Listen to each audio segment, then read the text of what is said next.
नमस्कार भावनो, स्वागत आहे तुमचं आपल्या आणखीन एका व्हिडिओमध्ये. तर मित्रांनो, तर आपण म्हणता चाललो इकडं. तर भावनो, आपल्या व्हिडिओची डायरेक्ट सुरुवात होत आहे लोणीकडपासून.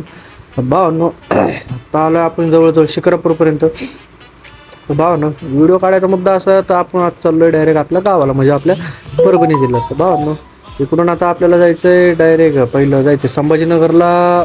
नेवासा फाट्या अलीकडं आपल्याला बाण हिवरे काहीतरी गावाचं नाव आहे, तिथं जायचंय. तिथून मग आपल्याला पुढं आपल्या गावाला जायचं तिथून, कारण तिथून सुद्धा आपल्याला धान्याची पोती घ्यायची आणि आपल्याला धान्याची पोतीच आणाय आपण चाललेलो. गाडीमध्ये 2 सोफे टाकलेले आहेत. हे बघा, आरटीओचं दर्शन रांजणगावच्या अलीकडे एकदम कडकमध्ये. रांजणगावपासून जवळजवळ मला वाटतं शिरूरपर्यंत आपल्या शोधत आहो. रांजणगावच्या पुढे येऊस तर शिक्रापूर फाट्यापासून भाऊ पुढं मागच ओव्हरटेक मारतोय, पुढे येते ओव्हरटेक मारतोय, मागं जातोय. लय डेंजर आहे बघा. हे आला आपला कोंडापुरी फाटा. थोडासा पुढे गेल्यानंतर हे बघा, मी आपला आला जवळजवळ रांजणगाव जवळच आलेले आहे. रांजणगावपासून पोचूया, बाप्पाचं दर्शन घेऊया, पुन्हा पुढचा प्रवास सुरू करूया. कडकमध्ये गाणे लावून चाललो होतो एकदम मौसम मध्ये. गाडीतला टेप पण जरा बरा वाजतो, त्यामुळे काही कटाळ येत नाही आपल्याला कधी प्रवास करायला. गाणी वगैरे कडक लागली ना, विषयच नाही. लाईनला म्हणलं की लाईनची मजा वेगळी बघा. सिटीमध्ये काय ते हे होत नाही आणि काय विषयच नाही. ते रोडला काय होते, पण दिवसाचं ट्रॅफिक लागतं. टू व्हीलर एवढ्या असतात ना बाहेर. या बघा, रांजणगाव कसे आलतो. लेफ्ट साईडची स्कॉर्पिओ बघा, पुढची आरटीओची. चाललाय भाऊ. काय कोणाला धरलं तर नव्हतं, चालला होता शोधात होता कोणाला तरी पकडायच्या. डिझेल भरायला थांबलो होतो, कपडे करून घेतले. कसं पुढे जायला त्रास नव्हता. पप्पा डिझेल टाकतो करून कपडे पुढवायला केलं, ते पाणी वगैरे ठेवायला. चला येतो ब्लॉगमध्ये. तसं होऊन नाही, त्यामुळे मारला एकदम पद्धतशीरमध्ये गमछा. ओकेच, नाद नाही करायचा. गावाकडे चाललं की गावाकडची फिलिंग येते. काय होतं माहिती आहे का, मग ऊन त्रास खूप कमी होतो. मला डोळे दुखतात उन्हाच्या हवेने वगैरे, नाही का. चाललं एकदम का नाही बघा. हे गावाकडचं पब्लिक आहे. तिरुपती बालाजी सगळं टकलं वगैरे होऊन आलं. ते चालले असं पुणे वगैरे, पुण्यातले देवदर्शन करून आता पुन्हा गावाला. त्यांकडे हे बघा, या आपल्या सुकायच्या इथला घाट. कडक नजारा भेटतो. मला जरा व्हिडिओ काढा. ते पुढं आलो आता. इथून काय 20 किलोमीटर नगर राहिलं. नगरला पोचूया, पण मालबीर भरू नगरच्या पुढं जाऊन आणि जाऊया आपल्या घरच्या दिशेला. खूप उशीर झालेला आहे मित्रांनो आपल्याला, तरी आपण हळूहळू चालले. काय घाई नाही, काय घाई जाऊन कुठं जाऊन तर काय करायचं नाही आपल्याला. तसं पण आपली गाडी आदल्या दिवशीच गुजरातला जाऊन आली. ती परत एकदा गुजरातची ट्रिप आपल्याला 2-4 दिवसांनी भरायची होती, पण ते पप्पा जाणार आहे. ते आपण काय मग आपण ब्लॉग काय बनवू शकत नाही. आपण आपल्या गावाचाच ब्लॉग बनवणार आहे. त्यानंतर परत गाडी पुन्हा एकदा गावाला जाणार आहे, पण त्याचा पण ब्लॉग बनवू शकत नाही, कारण तेव्हासुद्धा मला काय गावाला जायला जमणार नाही आहे.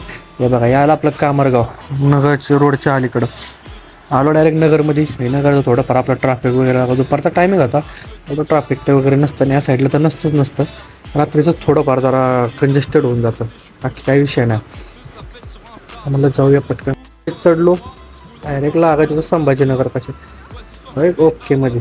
चला म्हणलं जाऊया, पटापटा पोचूया, करूया पुढचं नियोजन. तिचा व्हिडिओ घेतला कडकमध्ये. हे टोपी बिपी घालून एकदम बागवा ओकेच झाले. चला काही विषय नाही.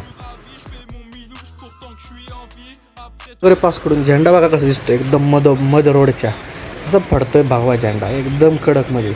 बाबा बघा, हे बघा तरकारीवाल्यांच्या गाड्या पुण्यात बिण्यात खाली करून आले असते ना, आता चालले असते पुन्हा संभाजीनगरला मुख्यमध्ये. तर आपलं आता घाट वगैरे आता म्हणलं तर उतरायचं होता. घाटापासून 10-20 किलोमीटर पुढं आपलं डिस्टन्स होतं. तर जाऊया पटापटा. हे बघा, हे घाट आपला. ते घाट पास करू म्हणलं, जाऊया लवकरात लवकर लोकेशनला. तर काय अंधार पण व्हायला लागला होता, 4-5 वाजले होते. चला म्हणलं जाऊ, काही विषय नाही. हे निघालो काना डंपरवाला कसा चालला बघा, ते तवारात एकदम ओकेच. हे पुन्हा एकदा घेतला एक व्हिडिओ कडकमध्ये, असं दिसतंय सांगा. चला पुढं. नाही बघा, हे आलो आता गावाच्या जवळजवळ 5 ते 10 किलोमीटर आपलं लोड डिस्टन्स राहिला होता. नेवासा फाट्याच्या अलीकडच्या एका गावातून सुद्धा आपल्याला 2 रस्ते दाखवत होते, त्यामुळे मला अलीकडनंच जावं. नेवासा फाटा लांब पडत होता, बघितलं. हे बघा, इथला इथून आपल्याला आता राईट दाखवत होता मॅप. नेवासा फाट्याच्या अलीकडे होतं 1-2 किलोमीटर. या गावातून आपल्याला त्या भाना हिवरे काहीतरी नाव होतं, त्या गावात आपल्याला जायचं होतं. तर भाना ह्या तो मारला राईटला टर्न, गेलो आपल्या सिंगल रोडने. तर आपला सगळा रोड बारीकच, मग कच्चा रोडच. जाऊया म्हणलं हळू, काही विषय नाही. 3-4 किलोमीटर डिस्टन्स होतं. चला, कसं वाटतंय मित्रांनो रोड. गावाकडची डागातच फिलिंग असते हो. गावाकडं आलं की मजाच वेगळी, नादच नाही करायचं. ओकेच एकदम. या बघा, पुन्हा पुढं आलो गावाच्या जवळजवळ. ते पुढं आता ते गाव लागलं होतं जे आपल्याला जायचं तिथं. हे बघा हे आहे गाव. गावापाशी आता आपल्याला मटेरियल भरायचं होतं. 6 पोते भरायचे होते. गावात 2 होते. थोडं शेतात साईडला एक घर होतं तिथून भरायचं होतं. चला बरोबर काही विषय नाही. हे बघा कसं एकदम केली. कशाची शेती मला तर माहित नाही बरं. आपण सोपे आणले होते पुण्यातून 2 गावाला टाकण्यासाठी. हे पण घेऊन जायचे पोते वगैरे भरली. पुन्हा त्यांच्या मेन गावात आलो. इथून 2 पोते टाकले. हे बघा कसं एकदम कडक बनवलंय हो खतारा. चहा पाहुण्यांनी चहा पाजला निघालो. पुन्हा आता आपल्या गावाच्या दिशेला. तर आपलं गाव जवळजवळ परत 150-200 किलोमीटर राहिलं होतं. खूप लांब होतं. चला आता पट निघालो. काना रात्रीची वेळ झाली ती. गाणे बिने लावून ओके एकदम. हे सिंगल रोड लागत होता. रोड जरा खराब होता. जाऊ द्या काही विषय नाही. चाललो होतो हळू. कसं आहे नंतर 75-80 लोक कार्यक्रम ओकेच. रोड मोकळा भेटला की बरं वाटते. हे पण हे रोड 4-5 किलोमीटर असा नंतर लगेच खराब व्हायचा. ट्रॅफिक वगैरे रोडला व्हीलरवाले हे ते. चला जाऊ द्या काही विषय नाही. घरी पोचू म्हणलं लवकर. बाकीचं त्या हायवेला लागलो. सोलापूर बीड हायवेला. आता गेवराईला जाऊ म्हणलं. गेवराईच्या आतमधून गाडी घातली. म्हणलं तर परत आपल्याला गेवराईपासून जायचं आपल्याला डायरेक्ट गडीपाट्यावर डायरेक्ट आपल्याला माजलगाववरनं आपल्याला आपल्या गावाच्या शॉर्टकट रस्त्याने जायचं होतं. म्हणलं बघू ट्राय करू तो सुद्धा रस्ता कसा आहे. माजलगावमध्ये तर आलो. आईस्क्रीम वगैरे खाल्ली एकदम ओके मध्ये गेवराईपाशी. बरं पण आपल्याला प्रवासाला आपल्याला लेफ्टला गाडी टाकायची होती. लेफ्टने खाली जाऊन आपल्याला माजलगावला जायचं होतं. म्हणलं चला रस्ता वगैरे बघितला.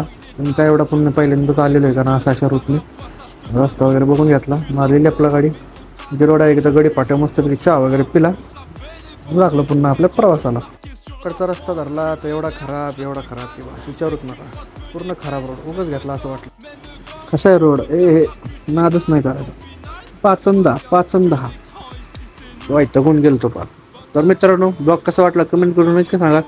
घरी जाऊया जेवण वगैरे करतो.